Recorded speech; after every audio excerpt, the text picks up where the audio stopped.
आज Doubtnut app download करें। Doubtnut पर अपने सभी गणित, रसायन विज्ञान, भौतिक विज्ञान और जीव विज्ञान के डाउट्स का करो सफाया। बस प्रश्न की फोटो खींचो, एक ही प्रश्न को क्रॉप करो और तुरंत वीडियो सोल्यूशन पाओ। अभी डाउनलोड करें।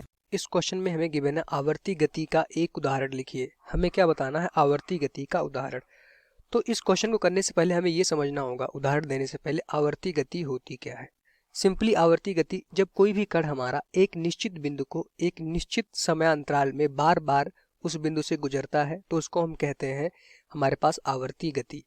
हम मान लेते यहाँ पे कोई एक कण है, ठीक, जो हमारा बिंदु ए है, ठीक है, इसको हम बिंदु ए मान लेते हैं। यहाँ से कोई कण गति प्रारंभ करता है और यहाँ से देखेंगे इस वृत्तीय पथ पर गति करते हुए हर एक निश्चित समय टी बाद, हम मान लेते हैं हर एक निश्चित समय टी बाद बार बार इस बिंदु ए से गुजर रहा है, तो इस तरह की गति को हम कहते हैं आवर्ती गति। आवर्ती गति क्या होता है? जब कोई भी कण एक निश्चित समयांतराल पे बार बार एक बिंदु से गुजरे तो उस तरह की गति को हम कहते हैं आवर्ती गति। अभी कण यहाँ से गति प्रारंभ किया था तो यहाँ से देखेंगे पूरा एक चक्कर लगाने के बाद में फिर से कण बिंदु ए से गुजरेगा, फिर एक चक्कर लगाने के बाद में कभी कण यहाँ पहुंचेगा, कभी कण यहाँ पहुंचेगा, फिर इस तरह से गति करते करते कण हमारा बिंदु ए पे फिर पहुंच जाएगा और फिर इसको पार करेगा। तो हर एक निश्चित समय टी बाद, टी क्या है? एक आवर्तकाल, पूरा एक चक्कर लगाने में जो समय लग रहा है, तो हर एक समय टी बाद कण हमारा बार बार इस बिंदु ए से गुजरेगा तो उसको हम कहेंगे आवर्ती गति।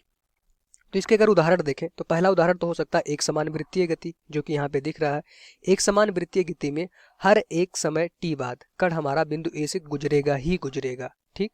तो यहाँ से इसको हम कह सकते हैं एक समान वृत्तीय गति हमारी क्या है? आवर्ती गति है, क्योंकि बार बार क्या हो रहा है? कण हमारा एक ही बिंदु से गुजर रहा है, ठीक। दूसरा अगर हम देखें घड़ी की सुई की गति, घड़ी की सुई की गति हर एक घंटे बाद एक ही बिंदु से गुजरती है। अगर घड़ी की सुई मान लेते हैं यहाँ से 12 बजे से स्टार्ट की थी तो एक घंटे बाद घड़ी की सुई फिर 12 बजे पहुँच जाएगी, फिर 12 बजे एक घंटे बाद फिर वो 12 बजे के बाद से गुजरेगी। तो यहाँ से हम कह सकते हैं घड़ी की सुई की जो गति होती है वो भी हमारी आवर्ती गति होती है, ठीक। तो इस तरह की गति हमारे पास कई सारे एग्जाम्पल हम ले सकते हैं। बस आपको याद क्या रखना है आवर्ती गति के लिए? कोई भी गति जब कोई एक कण हमारा निश्चित समय अंतराल बाद बार बार एक निश्चित बिंदु से गुजरे तो उस तरह की गति को हम आवर्ती गति कहते हैं, ठीक। ये हमारा इस क्वेश्चन का आंसर हो जाएगा। कक्षा 6 से 12वीं से लेकर नीट, IIT, JEE वो एडवांस के लेवल तक 1 करोड़ से ज्यादा छात्रों का भरोसा। आज ही डाउनलोड करें डाउटनेट ऐप या व्हाट्सएप करें अपने सारे डाउट्स 8400 400 400 पर।